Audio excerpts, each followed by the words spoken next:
In Cairo, President Isaias Afwerki of Eritrea delivered a rare, powerful interview that resonated across Africa. He called for the continent to stand on its own, solve its own problems, and reject dependency on foreign intervention. Afwerki challenged the idea that Africa needs outside saviors, arguing this mindset perpetuates weakness and suffering. He urged a new path, self-reliance, regional cooperation, and the belief that Africans are the masters of their own destiny. His timing was significant. Fresh from high-level talks in Egypt, he spoke not in isolation, but as part of a growing regional partnership.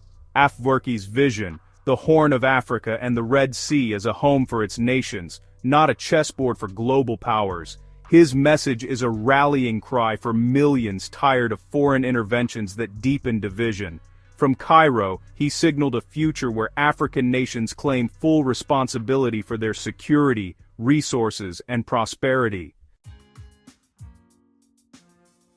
President Afwerki's interview sharply criticized the international diplomatic machine. He argued that foreign envoys, far from solving crises, often complicate local issues with their own agendas. Afwerki likened it to a family dispute made worse by meddling neighbors. Outside involvement turns simple problems into regional crises. He warned that endless mediation creates dependency, eroding nations' confidence to solve their own problems. The solution, he insisted, is direct dialogue between regional leaders, local solutions for local problems. Only those who live the realities of the Horn of Africa can truly resolve its challenges. Afwerki called for courage and trust among neighbors, not reliance on distant diplomats. This path is difficult, but it leads to genuine, lasting peace built from within. True ownership of outcomes, he argued, is the only way to break the cycle of dependency. Peace, in his vision, must be forged by Africans themselves.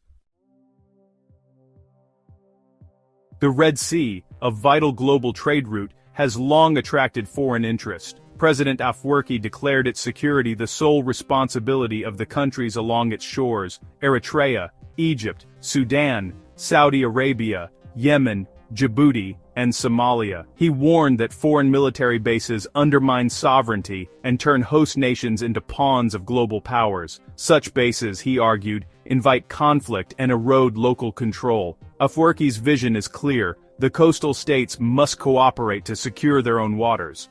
A stable Red Sea benefits all, while foreign involvement brings only rivalry and complexity. He called for a regional security framework, by and for the people of the Red Sea. This is a bold move toward collective self-reliance and away from dependence on foreign fleets. The Red Sea, he insisted, must be protected by its rightful owners. Sudan's crisis, Afwerki argued, is not just a civil war but a product of foreign meddling. He accused outside powers of fueling division and chaos for their own gain, destabilizing not just Sudan, but the entire region. Instability in Sudan, he warned, threatens the Red Sea and the Horn of Africa. The solution: all foreign interference must end. Only when external support for warring factions stops can Sudanese people find their own path to peace. Afwerki's call is for the world to step back and let Sudan heal itself. He challenged the narrative of humanitarian intervention, insisting that true peace requires removing foreign hands. Trust in Sudan's resilience, he urged, and let its people build their own future. Asked about Eritrea's relationship with Egypt, Afwerki was unequivocal. The two nations are fully aligned on regional issues. This is not a temporary alliance, but a deep partnership rooted in shared geography, history, and strategic interests. Both nations understand the Red Sea's importance and the dangers of foreign interference. Their alignment is a natural response to common challenges and a commitment to regional self-determination. This partnership is not against others, but for a positive vision of African-led solutions. It aims to create a new center of gravity in the region, independent of old and new global powers. The Eritrean Egyptian bond is a cornerstone for empowering the Horn and Red Sea nations to shape their own destiny. It's a message to the world: African nations can form strong, principled alliances on their own terms.